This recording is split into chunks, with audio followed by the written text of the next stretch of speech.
Our perspectives are evolving. The sphere of what we're seeing that we're influencing and the complexity of systems, the size of systems are all growing through these stages of consciousness. We could say starting from an infant where not even themselves as a body, but just the raw sensations that are coming into them are the entire universe to them, to the late stages of consciousness where the emptiness and the fullness of everything and nothing all together in a unity is the far end of that.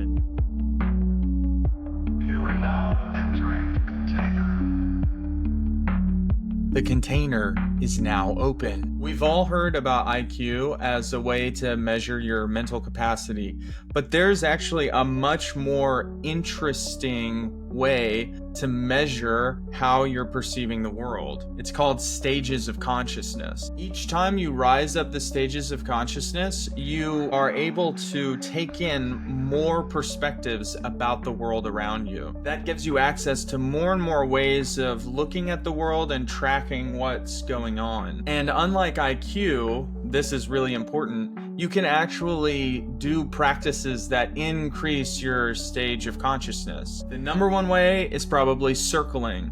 And that's a practice that on this show we talk about a lot. Circling is this social meditative practice where you excavate what's coming up in the present moment among other people and you build connection using only what's present, what's actually alive right here, right now. Check show notes for more information on circling if you're not familiar with the practice. Today, Brad Mewhort is going to talk to us about stages of consciousness, what exactly they are, how they work, and then he's also going to show us why circling is such a great way to climb up the levels. Brad is a hypnotherapist and a facilitator of circling himself. He's also a writer. He penned the book The Peaceful Man, which looks at male-on-male violence. If you'd like to work with Brad as a coach or a hypnotherapist, go to bradmewhort.com. That's Brad, MEWHORT.com. Link in show notes. Before we hop into the conversation, I'd like to shout out our patrons, of course. They went to patreon.com/thecontainer and committed to making small monthly donations. That keeps this ship afloat and gets incredible conversations like this to you. We're about to launch a really exciting project on our Patreon where we are going to be building AI prompts to create relational inquiry tools. But to follow all that work, you gotta go to patreon.com/thecontainer. And now, here's your conversation with Brad Mewhort.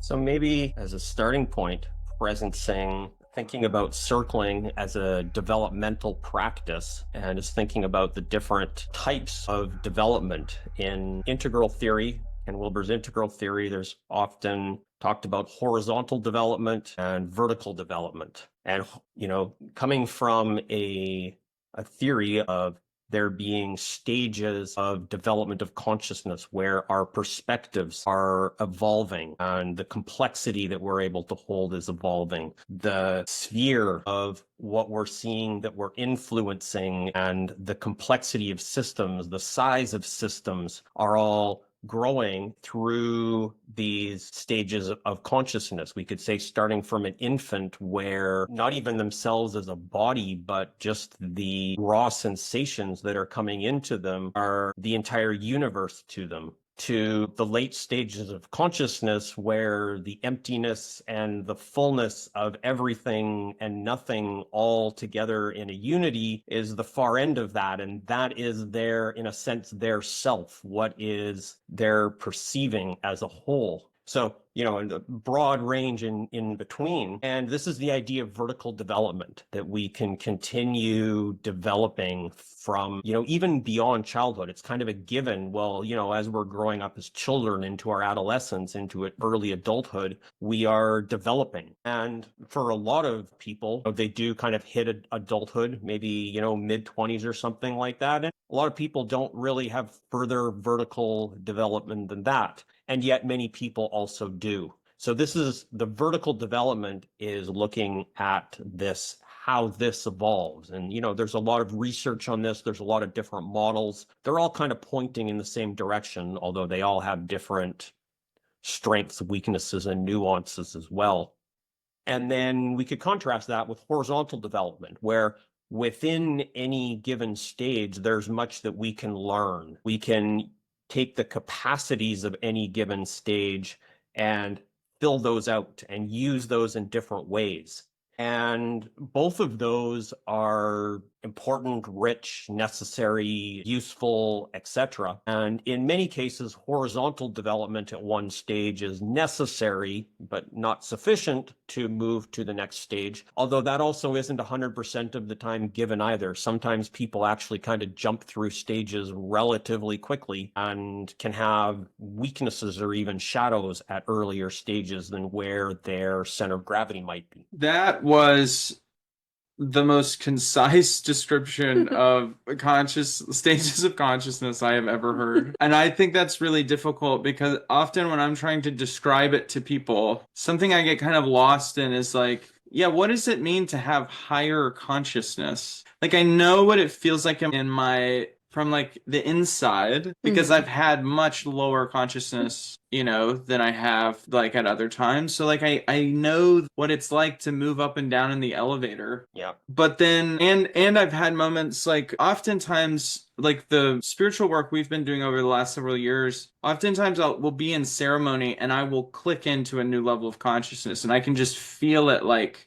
you have arrived. It's definite. It's like what was this gradient became just like a switch and like now it's like okay I have like access to this new thing, so I know that experience from the inside. And I think probably all listeners do, like everyone does, anyone who's not an infant still, which is most of our listeners are not infants. So but like yeah, so I guess I'm wondering if you could like describe a little bit more like what makes it a stage and what exactly it means. Like just fill out that even a little bit more, like what it means to rise in that vertical development or evolution. Yeah, so stages are generally like the term a stage of consciousness. Sometimes it's said levels, but I kind of like to think of it in terms of stages. You could think of them as the structure of consciousness. The model that I know the best, which is called simply stages. It uses numbers, like it goes through 1.0, 1.5, 2.0, 2.5, etc., going up. And, most people are going to be in the range of between 3.0 and 4.5. The vast majority of adults are going to be in that range. And then there are later stages that become quite rare. Those numbers can be thought of as person perspectives. So that, like, for example, 1.0, 1.5, those are people taking first person perspective. They only know a self, their own concrete self. That's the only perspective they have. They don't actually even realize that other people are seeing something different than they are, for example. It's a first person perspective. That's all that's there. And then 2.0, 2.5, that could be think of as a second person perspective. There's the I perspective and the you perspective. They realize, oh, concretely, you actually see from a different viewpoint than I do. You can see my face in a way that I can't see it right now. So there's actually this reciprocity that comes online there at a second person perspective. Third person perspective, I think that is stepping out into, just in what it means in grammar. There's the she, he perspective that actually, oh, other people are actually having an objective view and are seeing things. There's an objective way of seeing things. It's not just me, me and you looking at each other.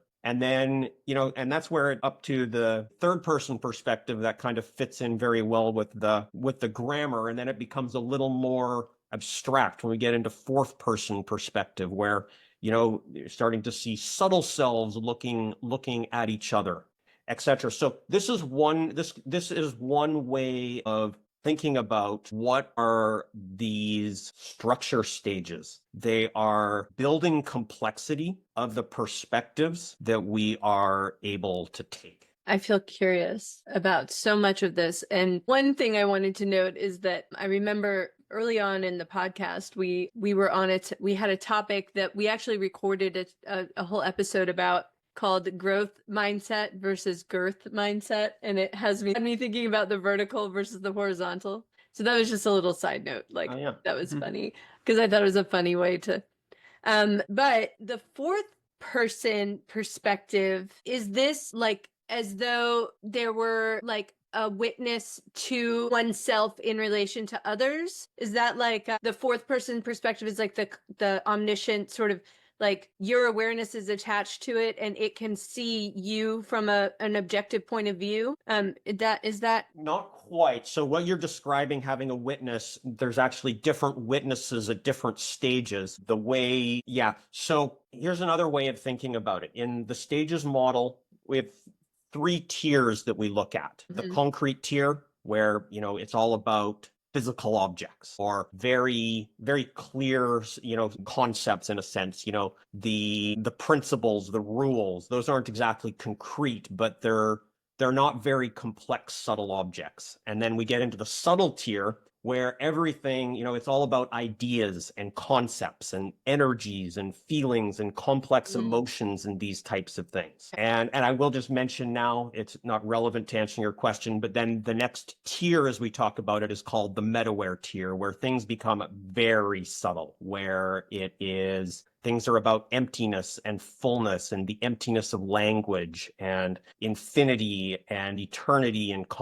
these types of things become the objects. So concrete, subtle, meta-aware. That fourth person perspective, the 4.0 perspective, we could think of that's in the subtle tier. So this is an interesting stage to talk about in terms of circling, because I would say circling, for the most part, the culture of it is at the 4.0 stage. And at 4.0, people are realizing for the first time that people are able to see subtle things about them that they can't see about themselves. So there's this fascination in hearing other people's experience of them and to share your experience with other people. And so this is what's happened, in circling a lot, this really rich experience of let's all be vulnerable together. Let's share our inner worlds. And we all learn together about each other and experience this growth of what we are aware of as a collective and individually in this collective.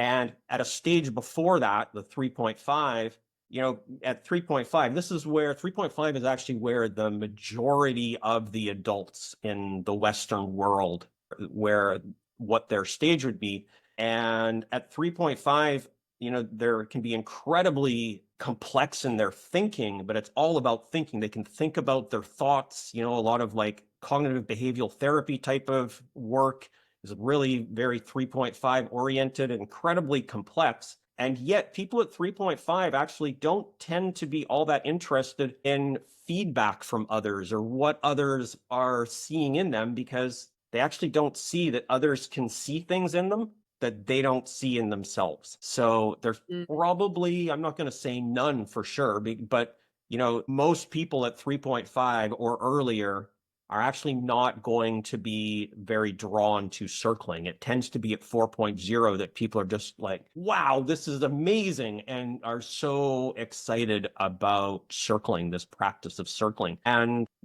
I would describe circling, well, in my experience, circling is the most sophisticated 4.0, sophisticated and rich 4.0 practice that I've ever come across. And I think it's absolutely incredible as this 4.0 practice. And at the same time, there are, and actually I'll say first, there's, it's 4.0 is getting into a relatively late stage. It's not the majority of adults in the world are at 3.5 or earlier stages. So it is, a rich level of sophistication to be at 4.0. And there's also a lot of stages later than 4.0.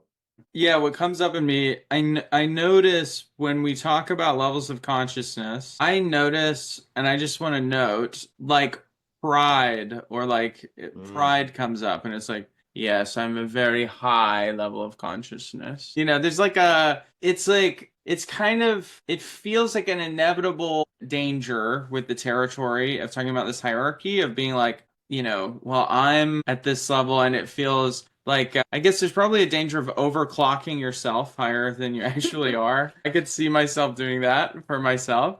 And then also underclocking others, especially others that you're in conflict with. You know, Mhm. I just want to know all these things is like, I noticed a little, yeah, hesitation in myself to around those features, which I know are like in my human heart are there and are like worth holding on to while we delve into this. Yeah, I don't know. So, Go ahead. well, I was just gonna say that, yeah, that I just noticed that coming up, and then I also, as you point to higher stages of consciousness, it's interesting. I like when you talk about the center of gravity of like the circling practice being there at like 4.0, which the we have the stages model up here for our benefit here because we're not Okay, as familiar. great. But yeah, so the pluralist mindset, and Yeah. that to me is like, yeah, then circling can also take us, or has taken me and many people I know into like mystical states, really transpersonal, like non-dual states. Yeah. And then it's like, okay, well, if circling can do that with its center of gravity down here, is there a circling, like a version of circling that's up at the, like Yeah. 6.5 or whatever? So, anyways, that's a lot of content, but Yeah, I have several responses I want to share there. So I think the first one, fairly simply, is that there is a difference between stages and states. And often states are, in a sense, previews of later stages. Their states can mean other things as well, but often they're kind of previews. So when someone has an experience that might be a later stage perspective, that doesn't necessarily mean that that person even went into that stage. They may have, but it may have just been a temporary state, and they may very well actually make sense of that state experience from the stage that's actually more at their ordinary center of gravity.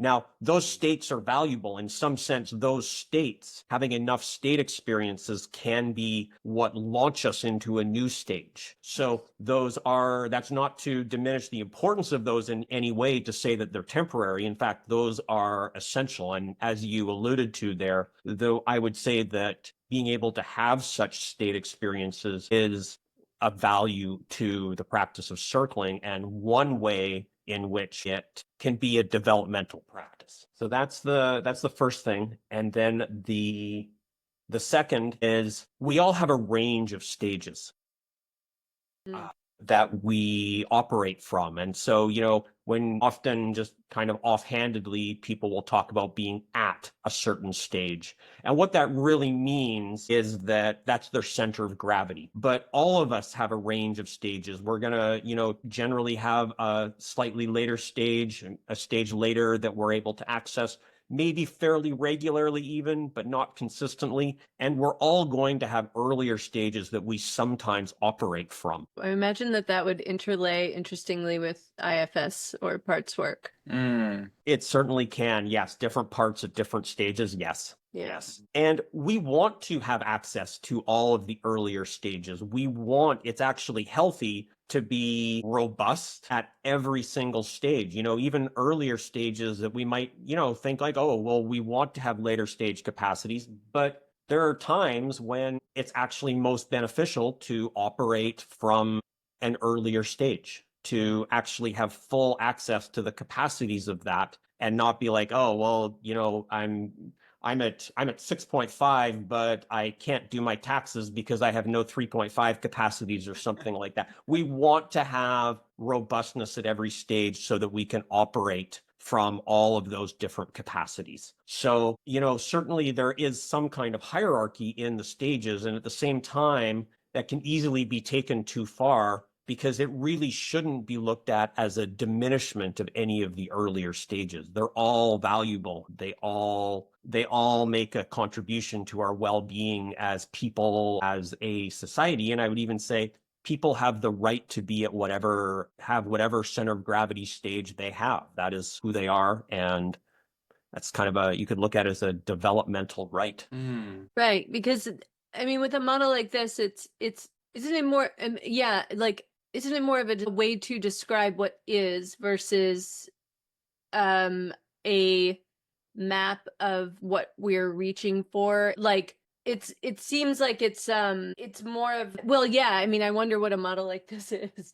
Well, yeah, I noticed as you say that, I'm like, I think probably like that my inner Buddha is like, yes, it's just describing things, but then there's like the heart of me, the human heart looks at this and is like, how high can I get in And this?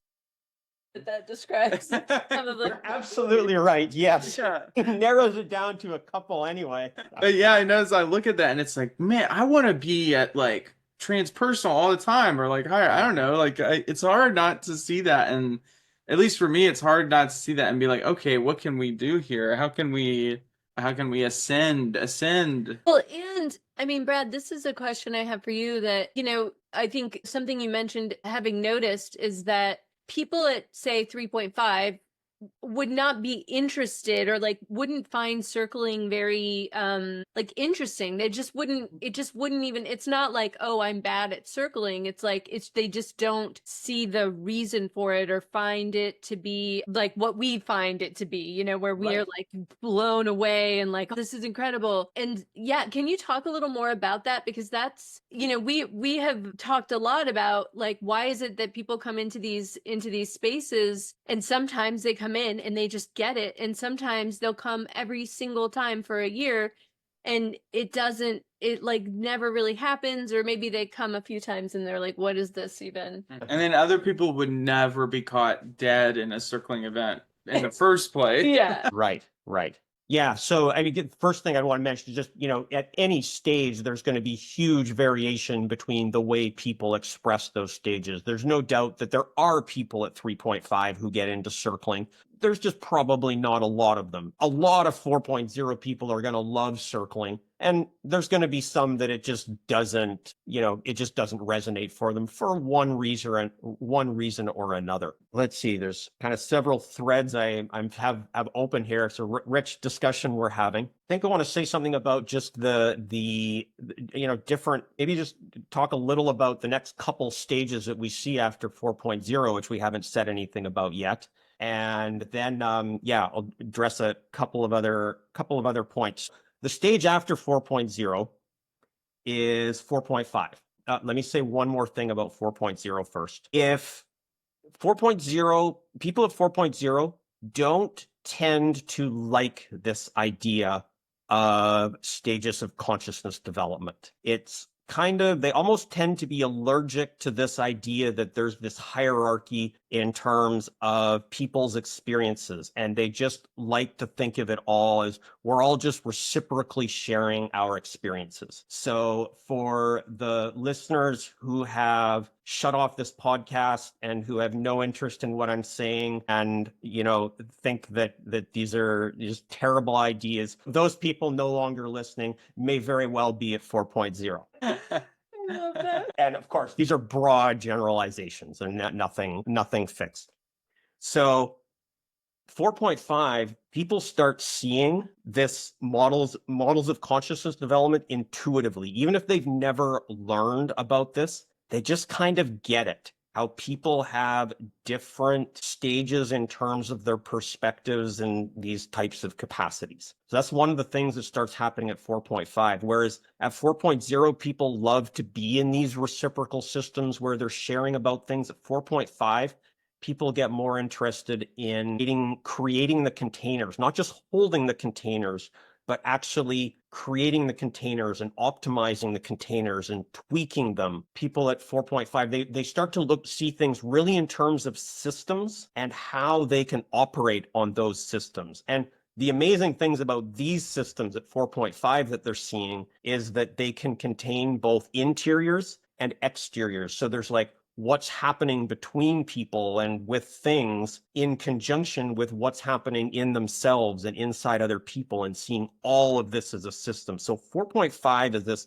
incredibly, it can have incredibly complex capacities. So I would say there's also a lot of 4.5 in the circling community, but probably less than 4.0, but still a lot of people at 4.5 are really drawn to circling You see a lot of 4.5 in circling. And just to fill that out a little more at the like kind of the late part of 4.5, people start really being able to see their projections, how they are putting what they're seeing in other people are actually something within themselves that they're putting out there. At 4.5, they don't tend to see that right away, though, not like as it's happening. It tends to be later. They're like, oh, I thought that person was being judgmental, and actually, I was actually being judgmental. That happens only later. Since 4.5 sees development so intuitively and so clearly, and it's a very active stage, it wants to create things and make systems. 4.5 tends to be really driven to get to the next stage, which is 5.0, which I haven't said anything about yet. And 4.5, they tend to really want to be at 5.0, and they often think they are at 5.0. And well, most people who, there are assessments. There are actually like sentence completion tests, which are, they're quite involved, which enables a scorer to evaluate what stage someone's center of gravity is, their leading edge, their trailing edge, etc. They're actually very interesting tests if you're interested in those. I don't have anything. I actually, the Stages International organization, they're available through them. And this is not a sales pitch. I have nothing to do with them at this point. I did in the past, was very involved with the organization, but nothing whatsoever to do with them at this point. But I would still, if this is something that people are interested in, check out Stages International, and they do have these assessments there if you're interested. Jumping back to something from earlier, a lot of people, hear about these stages or read about these stages and kind of think that they're at a certain stage, like, oh, this describes me really well. It's very difficult to assess yourself, and most people do think that they're quite a bit later than they actually are. And there's a couple reasons for that. And one is just that people are often thinking about their leading edge when they're considering what stage they are, rather than where their center of gravity is, where they're actually operating most of the time. Or they may even be thinking from the perspective of some states that they've just touched into here and there. And the other reason I think most people tend to think that they're later than the assessments actually show them to be is that it's possible to understand these ideas in theory. Like let's just take 4.5, for example, talking about systems and someone says, oh yeah, I understand systems. I think in terms of systems. I think that I do that. So they understand what it means and think that understanding the meaning of that means that that's their stage, where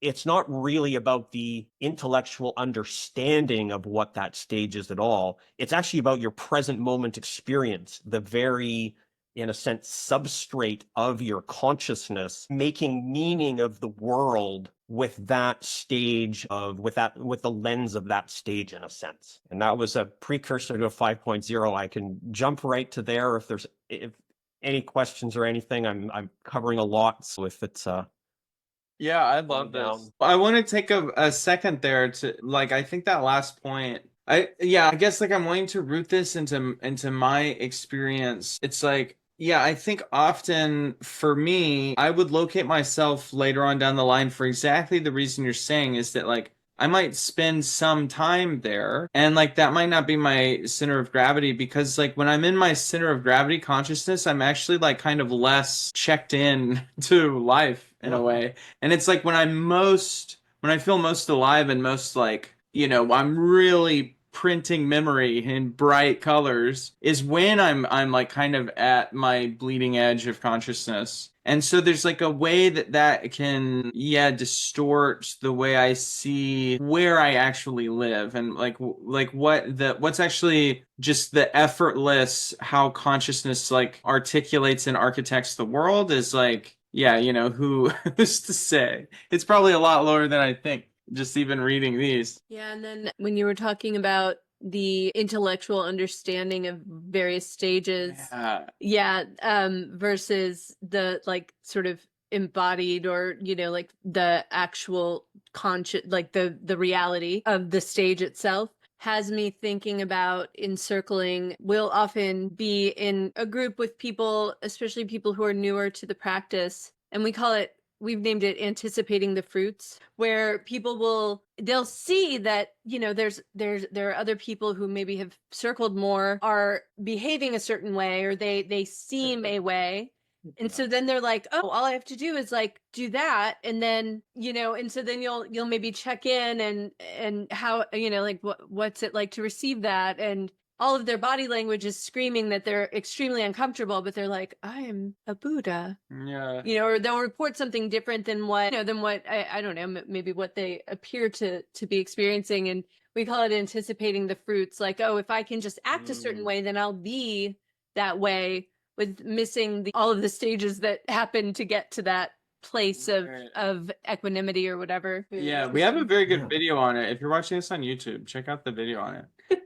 Yeah, and something that I happens really hard with me around this exact thing that I hope other people have experienced, because it's a silly, like when you first have a taste of the non-dual, either it's psychedelics and like the plant teacher is just like, here's a freebie, here you go crazy, this is what it's like, and then you're like, wow, and then all of that literature you read from India makes sense, and you're like, okay, I get non-dual. And then for like weeks or months after, you catch yourself being like, that's good or that's bad. And you're like, wait, that's dualistic.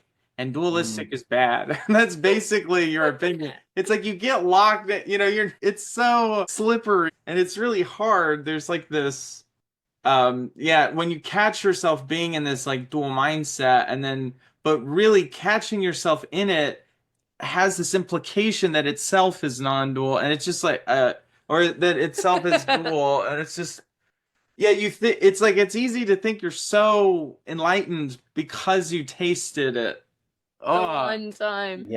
And there's like a part of me, I realized just saying this, like that really desires enlightenment, that would really like it, and so wants it to be complete, or like wants, is really like eager to look at the evidence that says you made it, like you're done or something. Well, and the catching it is like one of the practices to develop the skill of, like getting, the catching it is a step ahead on the path from not noticing it at all. Yeah.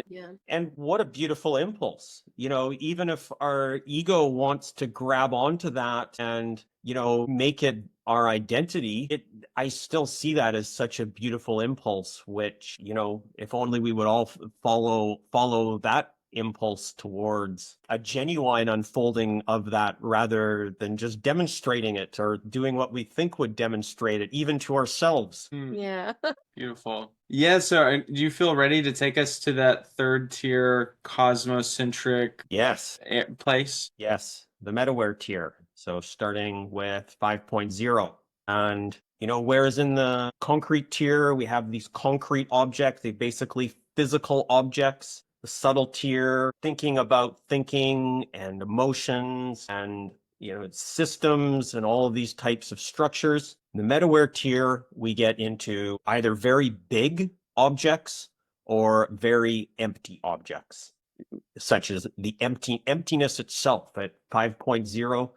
Early in 5.0, thoughts just becoming very fluid and emptier, emotions. And it's almost like multiple thoughts can arise at the same time. When you see someone like just going into 5.0, they can almost have trouble getting their words out sometimes, because they're asked a question and they have 7 thoughts at the same time, but none of them are really all that significant. So they're just like, you see that type of thing sometimes when people are like kind of just entering 5.0. And this is a whole new identity. It's like we had identities at the concrete tier, at the subtle tier, and now this is a whole new identity at the metaware tier. And often people there have an impulse to just change everything in their lives, walk away from their jobs, their relationships, move to a different place. There's a new identity there at 5.0. And just as we get more maturity at 5.0, you actually start to see or experience more clearly just how every word that we say, every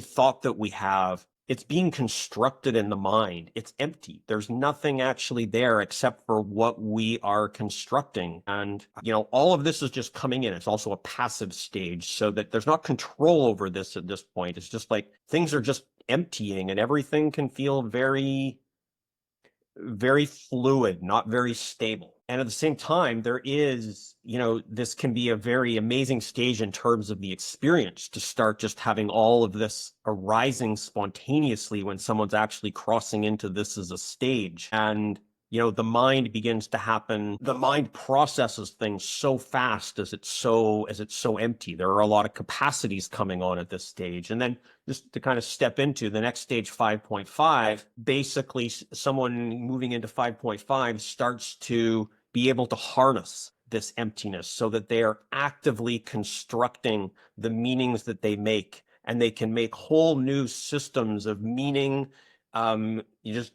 Bringing whole different systems, disparate systems, down to their emptiness and reconstructing them in extraordinarily new, creative ways. And this is often a stage that people kind of think that they're at, because it's not that difficult to kind of cognitively understand that the words are empty on a level, that it's all being constructed by the mind. But just acknowledging that, understanding that is possible, or what that means, is very different from that being the moment to moment experience of consciousness. So I'll pause there for a sec. Yeah, I noticed it's a very hard place to have a phone call with a friend.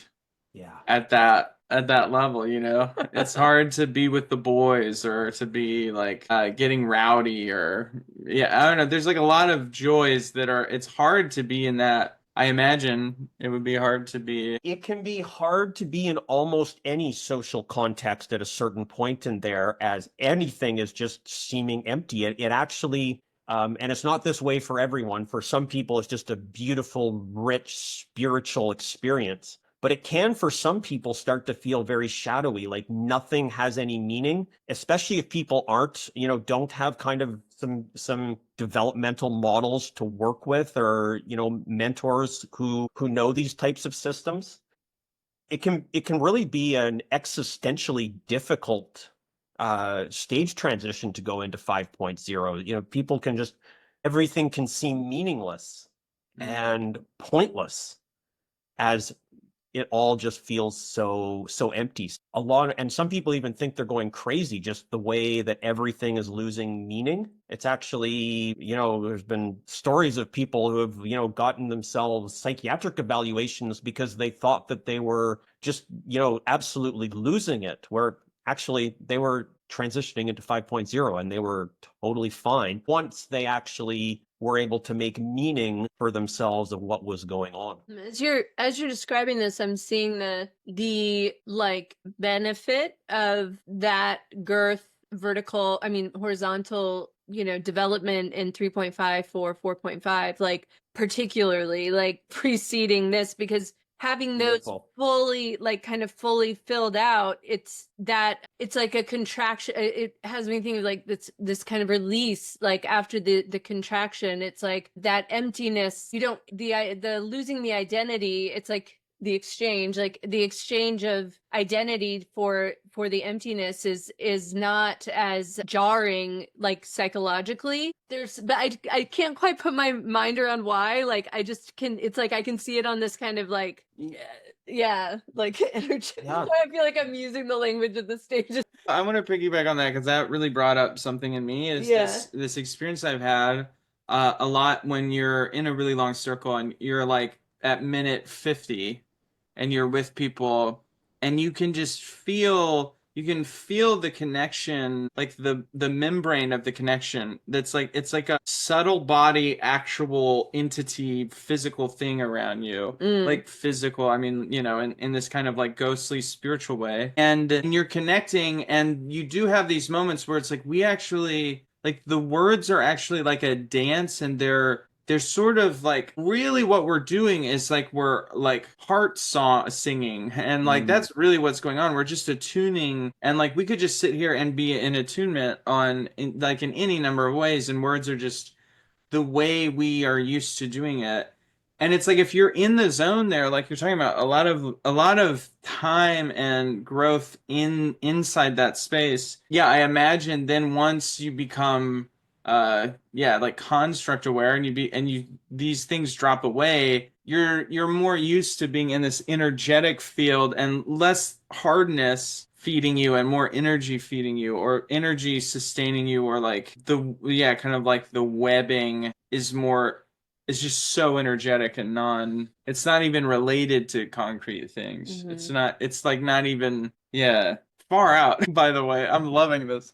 And just jumping back a moment there, that your insight about being robust at the earlier stages to have a smoother transition into 5.0, that's very true. Of course, as a broad generalization, there could be people who are incredibly robust and still have a difficult transition. Anything's possible. But in general, the more robust you are at the earlier stages, the less shadow you have, especially at the way earlier stages, 1.0, 1.5, 2.0, 2.5, that makes for a much smoother transition. Just having a lot of robustness, a lot to fall back on, just a lot of emotional and psychological health through all of those stages, so that when something challenging in this transition into 5.0 comes up, you're not crashing all the way down and having, like, whoa, I'm into 5.0. It's so amazing. And it's so amazing that I can't hold it. And I just crash all the way down to 1.0 or something like that. So yes, having that robustness to get caught, like if you're really solid at 4.5, like, okay, couldn't hold the 5.0. Great. You're back to 4.5. You're solid there. No problem. So yeah, absolutely. That is, people always often have a drive to move up the stages. And, in a sense, there's nothing wrong with that. I think there's something very human in that. And at the same time, what I would actually say is more beneficial and healthier and also much more possible is to just get really robust at whatever stage you're at. Because you're at that stage. You really do have the capacity to work on that stage and become incredibly robust there. And so that is actually where I would recommend almost anyone focus, is just become really robust as where you are. And then the development to later stages, that's going to happen more organically. And actually, I think Sorry, I was just going to ask if there was guidance in terms of like the how one becomes more robust within a stage. Like, is there in the literature otherwise? so there is. It tends to be quite stage specific, so probably a little more detail than I would want to get into here today. But there is, if someone was to do an assessment, with that assessment comes all kinds of recommendations that are both general and customized to that person in terms of where to focus developmentally to become more robust or even start exploring other stages, etc. What I will say, um, though, just referencing back to earlier about the question about circling and development, is I think that's another way in which circling is a developmental practice, is that even if it isn't implicitly kind of like teasing people up to the next stage, which is possible for, someone, let's say, coaches can work with someone and kind of give them, let's say, teasers into the next stage, which may, give them some assistance to get there sooner.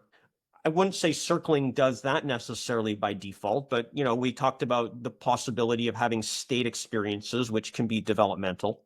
And I also think it's an amazing practice just for becoming robust at whatever stage we are at, especially at 4.0 and 4.5. I think it's an incredibly sophisticated practice for 4.0 and 4.5 that is possible to just, really fill those out and become incredibly solid there, which creates developmental potential. Yeah, I remember listening to this series of interviews with Ken Wilber called, I think, Cosmic Consciousness or something.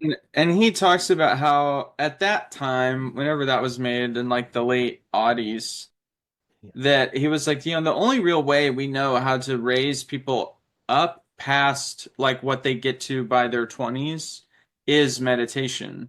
And for me it's like an experience I have with circling is that it got me so much more quickly, and but in kind of the meditation zone. And then when I went back to meditating after learning circling, I was way better at meditating. It was like circling just it I think it, especially for some people, is just it's like rocket fuel for this. I don't know if I would say it's rocket fuel necessarily for going up stages of consciousness, but it's definitely, I mean, as far as getting the goods of mindfulness, I think it's really powerful. It's like I don't understand how it is so powerful at doing that, but that is my experience. Yeah, I don't know that I could, in fact, I'm quite certain I couldn't tell you, like specifically answer that. But what I will say just in, if we think about the quadrants in integral theory with Ken Wilber, upper left is the internal experience, which we are primarily what we're exploring in meditating. And that's kind of leaving out the collective in a sense. So bringing that interior collective perspective, I think that can really fill things out, kind of touch into something that meditating ourselves doesn't touch on, doesn't develop. And I think there could be a lot of synergy there when we start doing both. So that's not a very thorough answer, but that's what I have to say in response to it. And then it has me wondering what is the circling equivalent at 5.0, 5.5? What's the way of like maybe engaging more quadrants or like bringing its center of gravity up to this new territory we've broken into? Yeah. So I'm not going to get into this aspect of the theory because it's another whole, just kind of another whole avenue or whole perspective on it. But what I will say is that at 5.0 and 5.5, and there are stages beyond that into which they're researched, but there's so few people at those stages. But at 5.0 and 5.5, the collectives that they relate to are still the collectives of human people relating to each other. So in a sense, there are different individual practices at those stages, but in a sense, I would say that the collective practices are in fact the same ones as we have at 4.0, 4.5, such as circling. And actually that maybe is a good segue into what I've been doing with circling for,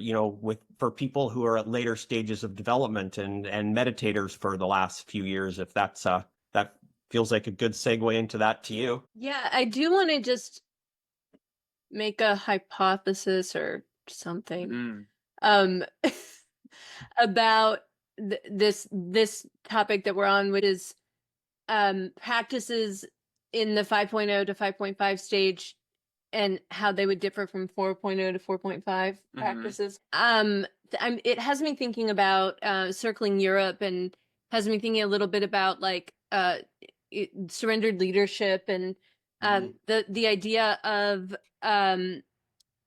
it's kind of like carrying this consciousness that we are like training for and developing in circling into the broader, like out into the broader like world. I think of being in, a PTO meeting, or like standing in line at the grocery store, or sitting with a group of people that I don't necessarily like have a community with, and being able to maintain those sort of things that I've been training in the circling practice in these like out in the wild, so to speak. I don't know. That's kind of what came to mind, is like just more and more like being able to fold in that way of being into like like more and more moments and micro moments of my day, or of my Yeah, like fully integrating those later stages perspectives into every moment, every interaction. Is that what you're? Yeah. But I'm curious, because now you're talking kind of about the practice. I'm really wanting to hear what you were about to say, because I feel like what I just said sort of it's a different way of looking at it or something. Yeah.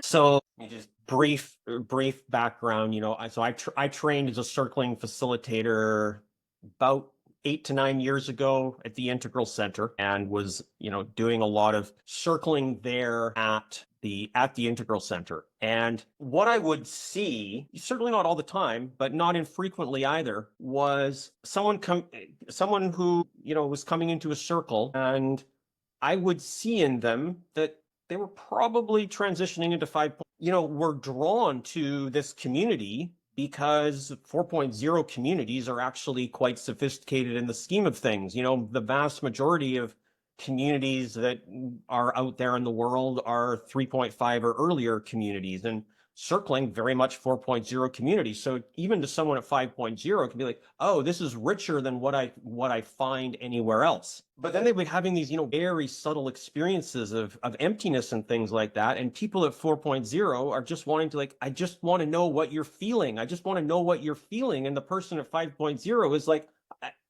I'm feeling 17 things at the same time, and none of them mean anything. What do you want me to say? And it seemed to me that sometimes there was so much potential there to explore something that was kind of being lost by the center of gravity of the community. And I don't want this to sound critical in any way, because this type of rich experience, sharing our experiences together and being vulnerable together, it's so valuable, so beautiful. It's not any criticism of it whatsoever. I value circling so much for that. And I wondered what would happen if I brought together a group of people who all had later stage capacities to, in a sense, create a circling container that had a later stage center of gravity and what might unfold there. And it was kind of a curiosity that I was holding for quite a few years. And then during the pandemic, had an opportunity to build some communities of people who had these capacities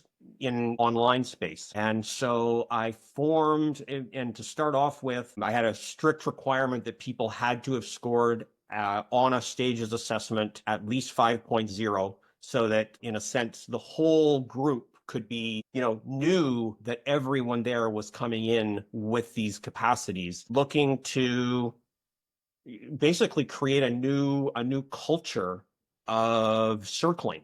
And I will say that, I think circling is a very empty practice. Like, it can hold almost anything.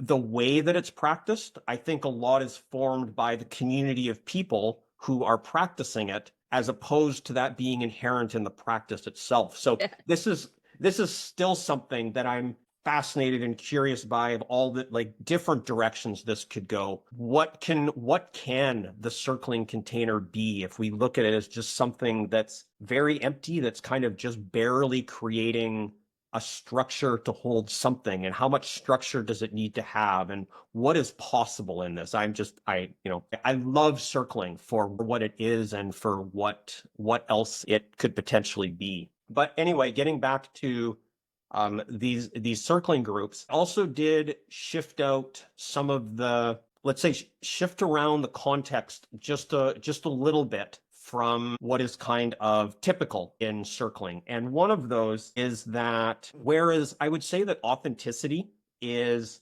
implicitly a value in circling, I, in a sense, swapped out authenticity and put in compassion explicitly, as we're here. Let's make this a practice of compassion together, very explicitly. And part of that as well, which I also name explicitly, is just slowing things down, rather than having just things moving so quickly back and forth and people sharing one thing after another. And and again, that can be an incredible experience. There's no criticism of that whatsoever. I still value circles like that. But in this particular context, I wanted to create a spaciousness, a slowness, chances to really get into nuances of our experience that kind of can only fully form when we really have almost a meditative presence to do so, and to really be inviting the whole circle into such spaces so that people can share those experiences and actually have those heard by other people, and ask questions of other people who are also in the space to understand and relate to those experiences and have those later stage capacities to relate to those experiences and ask questions and share their own experiences, and creating, as I've experienced, this kind of scaffolding that can happen where people have, in a sense, the support of others to explore and get even deeper into some of these states and have new experiences and discover new nuances of these later stage experiences that they're having. Something that came to mind with the thought of having a group of people scoring 5.0 or higher on the staging, what is it, a test or assessment or something? An assessment, yeah. But then, because the move of making the implicit authenticity explicitly compassion, I feel like you almost would have to do that in a later stage. Like if you're tweaking it in that way at a stage like say 3.5 or 4, or even you're gonna get a lot more like kind of static in terms of like people pleasing or caretaking type of behavior, because the compassion orientation is so much different when there's that the capacity is built at those lower stages. That's just like I'm just recognizing that you kind of have to be at that higher one if you're going to make such a big tweak, because compassion like at a higher stage of consciousness is going to be different than, say a 3.0 compassion is like, oh my gosh, I want to, I want to help you, like, let me take care of you. Whereas maybe saying something that is hard to hear is the compassionate move at a higher. Yeah. That is such a great point. I've kind of had something like that in mind, but I've never articulated it for myself before. So I so appreciate that. And absolutely, because that compassion that's being held, it's not about a behavior. It's actually about an orientation. It's just simply the way that the space is being held.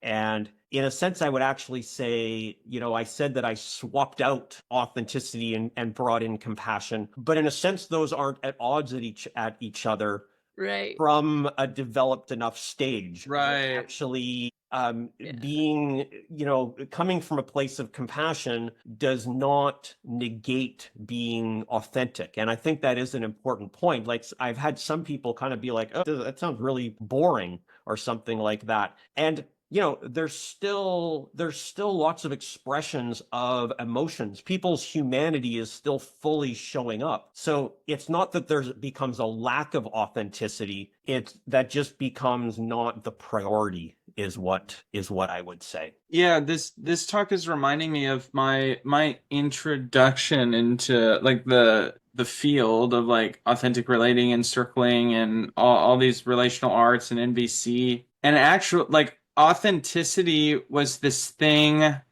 that it sort of was like it like was this napalm that burned off so many bad habits, like just like so much default behavior that I had learned in this hodgepodge way throughout my life. And authenticity was like, okay, we're clearing the board and we're going to start new, and we're going to start with, we're going to be honest, and we're just, that's where we're starting. And it was so helpful to me. And it has me, like in some of the models we've created, it's like, I think that's a really important, there's like this transitionary crisis when you stop being in default and you start really like, okay, I'm going to choose how I'm going to be behaving, and I'm really going to like construct myself and with effort and care and awareness. And like authenticity is what will get you to square one. It's like it gets it gets you from negative to 0. But then authenticity is like, it's also brutal and like if you really want to take that path, it is the Ronin with a sharp sword. It's ruthless, it's brutal, and it's actually not where I want to live all the time. Yeah, and then once you start, like, I really liked what you said, like, once you get to a certain level, authenticity doesn't have to be either or, authenticity and compassion, or there is this way they can live together. But man, that first clearing, I just, I'm feeling so much gratitude for that year of just like cleaning the decks and just like getting my mind right. through authenticity. And then, yeah, that just really was alive for me hearing I was talking about. Absolutely. I'm totally in agreement with that. I value that so much. And I do think that, when I talk about these kind of later stage circling practice that I do with people, there's a risk of, it sounding like I'm diminishing the authenticity or anything like that. And that's not the case. I still, practice circling that way in other contexts as well, and have absolute reverence for it as a practice and what's possible with it. So I'm in absolute agreement with what you're describing. And there's a what next. Yeah, absolutely. Yeah, and we, I think, have had several discoveries around the idea of slowness, and we've even played, like, we've created containers and played games around so that we could really, like, watch the difference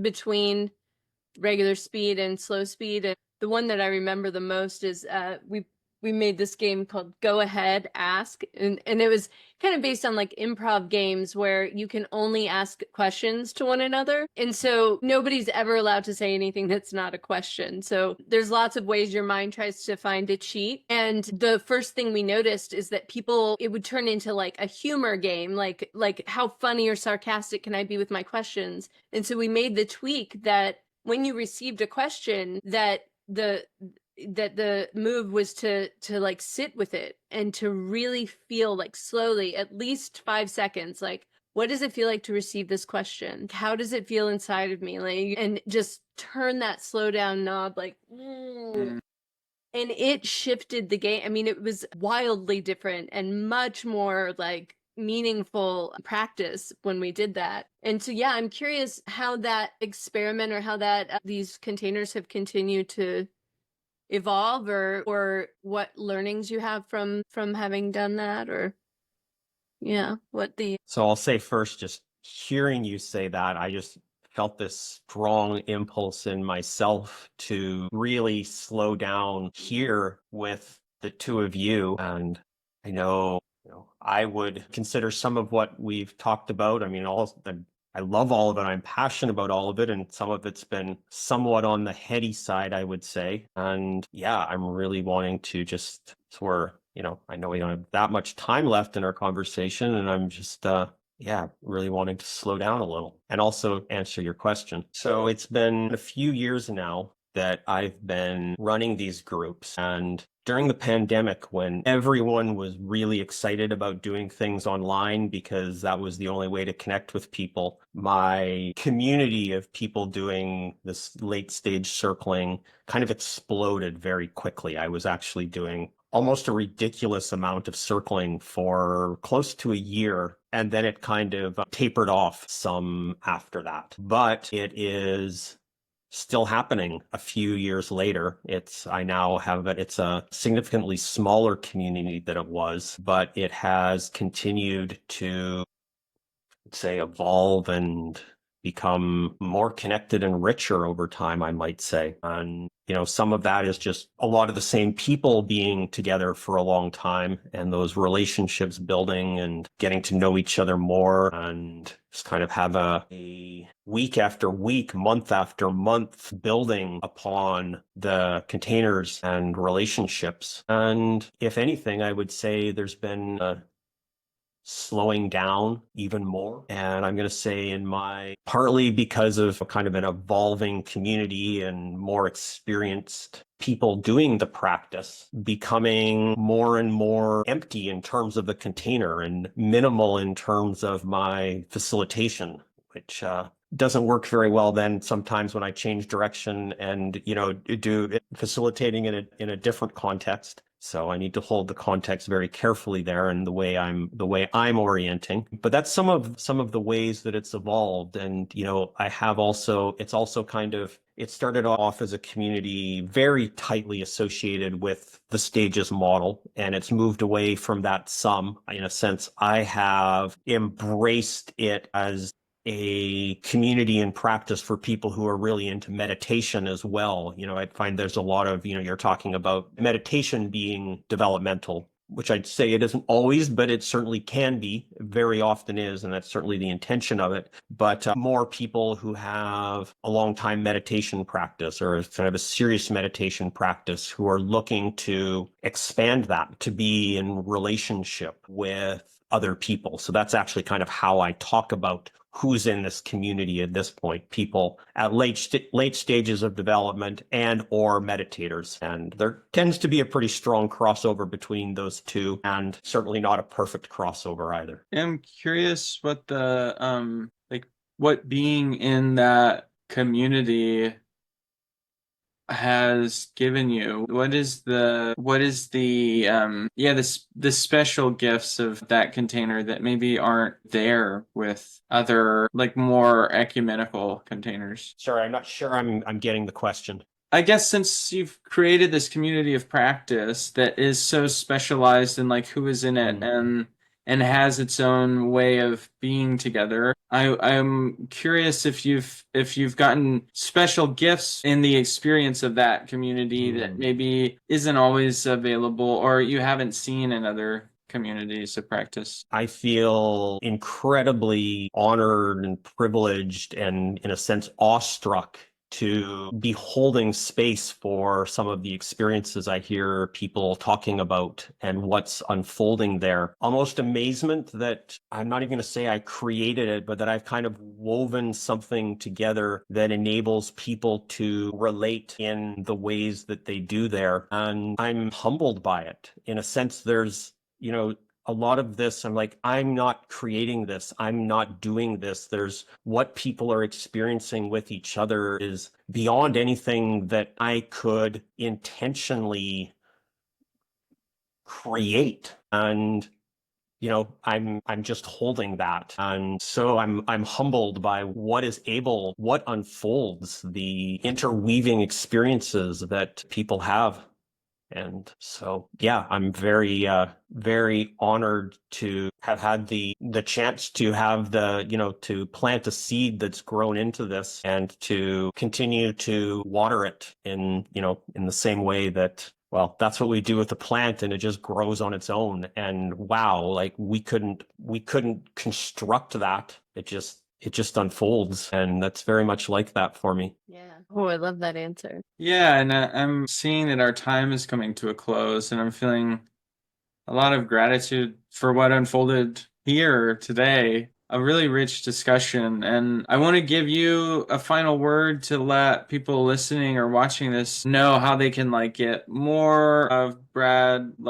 Are there books they can buy? Are there places they can go to exchange money to get your wisdom? How does this work? Yeah, so I have a very primitive website. I'm going to say I am terrible with social media and things like that. I don't have a strong presence in anywhere. I don't have come and follow me here. I do have a website, mirroring.one. It's very bare bones, but it is there.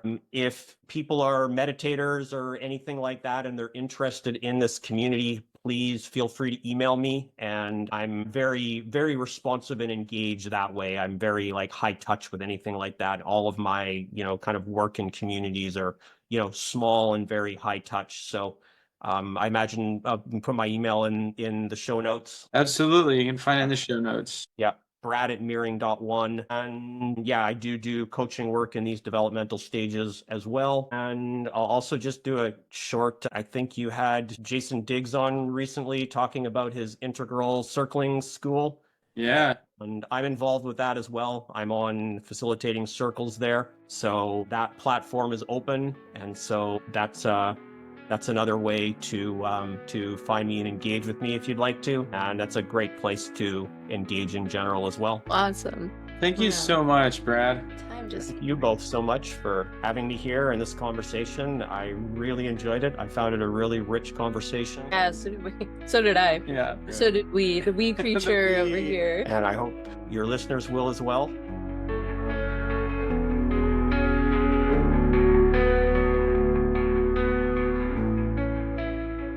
container is now closed. Stages of consciousness, I think, gives us a really incredible map to track our evolution and how well we're growing both horizontally and vertically. We all know that the map is not the territory, but a good map saves you a lot of time and effort. And I think Brad really has a mind for how this stage of consciousness stuff works, and then how circling kind of folds us into deeper and deeper understanding at whatever level we're at right now. Thanks to Brad again for coming on to the container. And with that, we have a real nice way of closing. Keep it namaste.